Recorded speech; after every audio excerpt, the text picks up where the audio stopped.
வாங்கடா சாப்பிடுவோம். யோ தோசைக்கு எதுக்கு ஊரு எடுத்துட்டு வர? டேய் ஊரு ஆத்தீங்கன்னா ஊருக்கு அம்மாக்காரர்கள் எடுக்கிற எதோ ஆத்தீங்கன்னா நம்ம தோசை எதுவுமே வாட.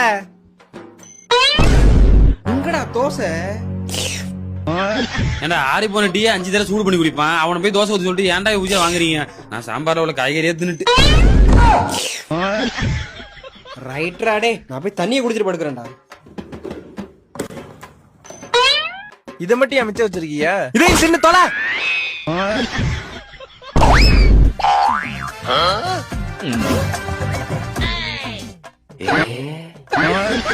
பொண்ணு